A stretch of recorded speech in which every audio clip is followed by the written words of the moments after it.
So 10 minutes and pelvic anatomy, impossible task. So you simply draw it with me. So this is the medial view of pelvis. This is the pubic symphysis. It's at 45 degrees to the coronal plane. Here is the medial border of the pelvis.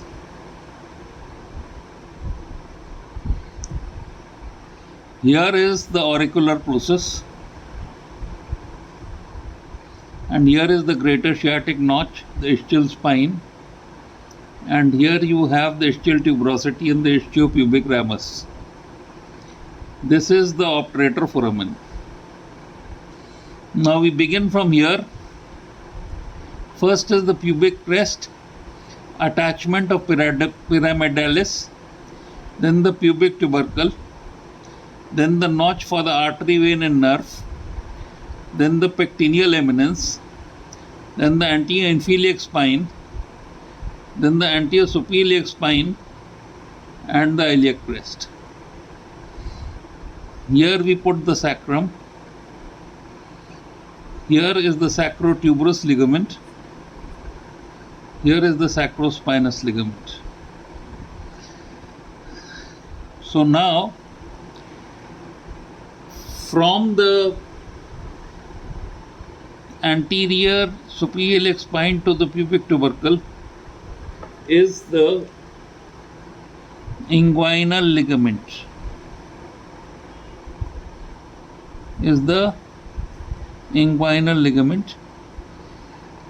Here it has the lacunar part, then the pectineal part, and then the ligamentum reflexum. So it has got 4 parts: the main inguinal ligament, the lacunar, the pectineal, and the ligamentum reflexum. What you have to remember here is that here is the obturator artery, and this obturator artery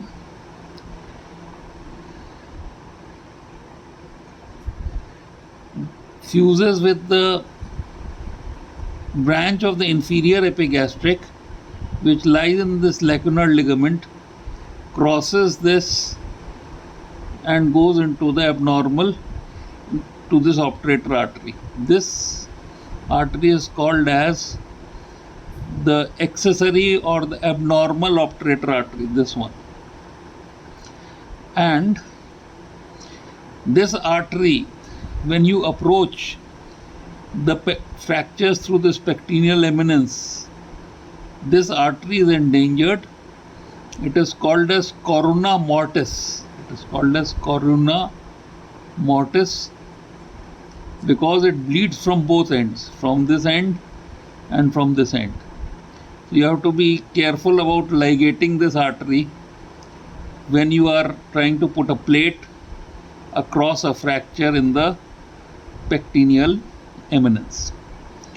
So pyramidalis here, inguinal ligament, the main ligament, the lacunar, the pectineal, ligamentum reflexum, and this artery which is the corona mortis. Now we move to the pectineal eminence, and from the pectineal eminence you have the pectineus. Then you have the anterior inferior iliac spine,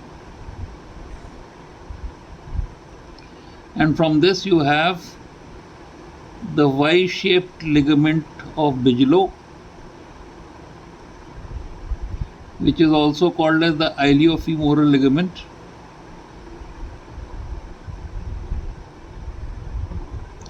And you have the straight head of rectus femoris. So these are the attachments here. Then under this inguinal ligament you have the passage of a lateral cutaneous nerve of thigh, which sometimes passes through the ligament, and then as this ligament gets tense in extension of the thigh, you have pain in the distribution of this lateral cutaneous nerve of thigh, lateral cutaneous nerve of thigh, which is called as meralgia paresthetica. Then you have the anterior superior iliac spine, giving rise to sartorius. You have to cut this sartorius in post-polio residual paralysis contractures, saving the lateral cutaneous nerve of thigh, and that operation is called as the Suture's operation. Now we go on to the iliac crest. So we'll make this iliac crest for you. Iliac crest is convex in the anterior 1/3 and concave outwards in the posterior 1/3. So 1/3 and 2/3. It has got 3 lips. The anterior 2/3 has got 3 lips. And in these 3 lips you have the external oblique, the internal oblique, and transversus abdominis muscle. The outer lip has a iliac tuberosity, which gives rise to tensor fascia lata. The posterior 1/3 is divided into 2. The inner gives origin to quadratus lumborum and the outer to latissimus dorsi. So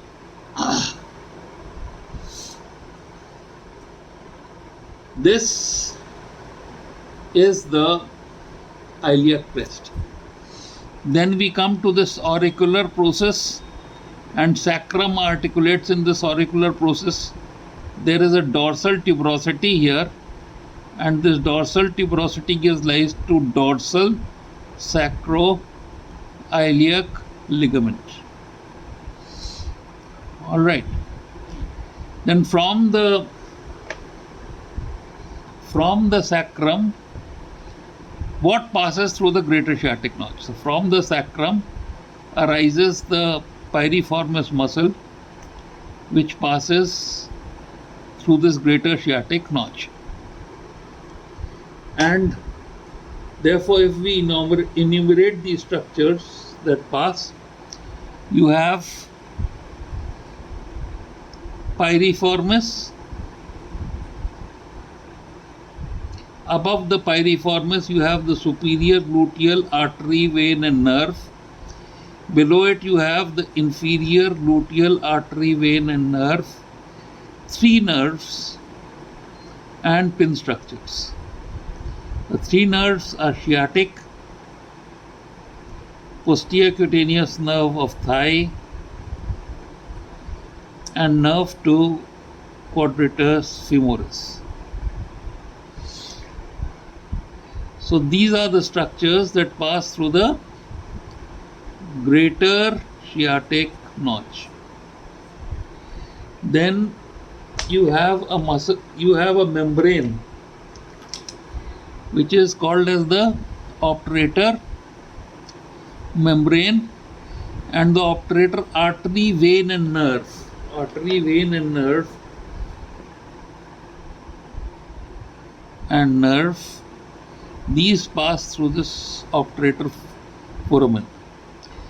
They are crossed posteriorly by the ureter and anteriorly by the vas deferens. Now,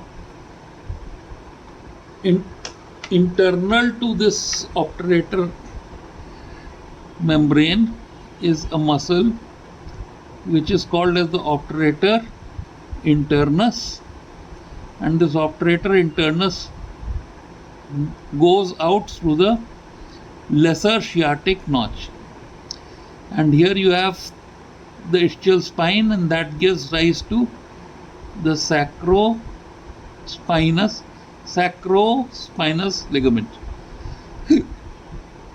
So what passes through the Lesser sciatic notch, the tendon of the obturator internus. And the pin structures go out of the greater sciatic notch. The pin structures, which means the pudendal nerve,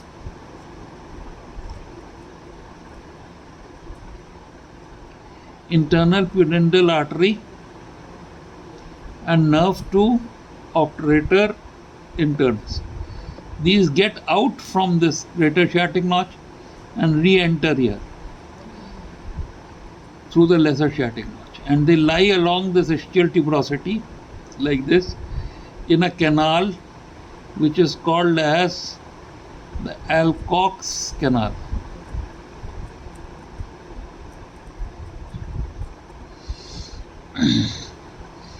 Now, from the ischial spine to the pubic tuberosity is a tendon. This tendon is the origin of the levator ani muscle. So this levator ani arises from this tendon and gets inserted into the coccyx, and it forms a diaphragm above which is the pelvis and below which is the perineum. So perineum is below the levator ani and pelvis is above it. Now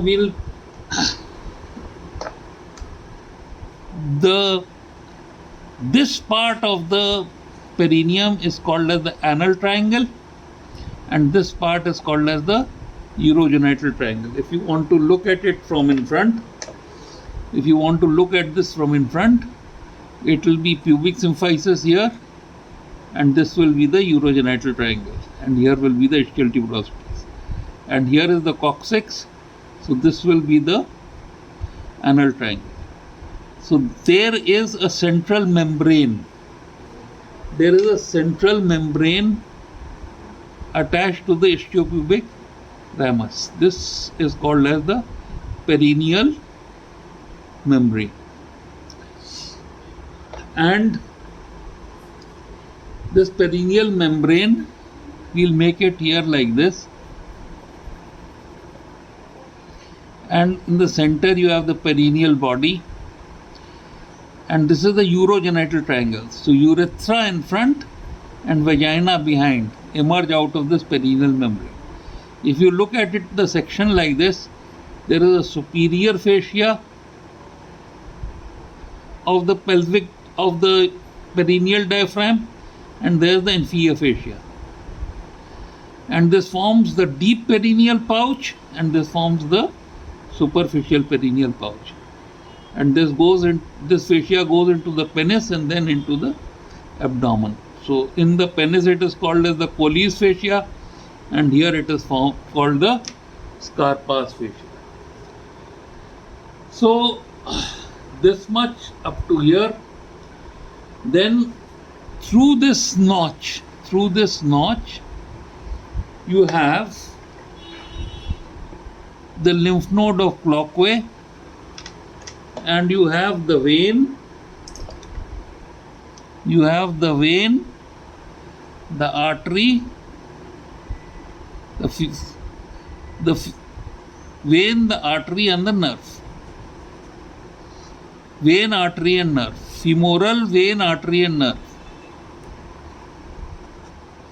So pyramidalis, inguinal ligament, lacunar part, lymph node of Clockway, this artery which is the abnormal obturator artery or the corona mortis, then vein, artery, and nerve, and then the pectineal eminence which gives rise to pectineus, then anterior superior iliac spine giving rise to straight head of rectus femoris, and iliofemoral ligament of Bigelow which goes and gets inserted into the intertrochanteric crest, and then the lateral cutaneous nerve of thigh with which you remember the meralgia paresthetica. So these are the things on this anterior side. Then you have the transversus abdominis. You look at the transversus abdominis here. Then there will be a small fascia. There will be some fascia here.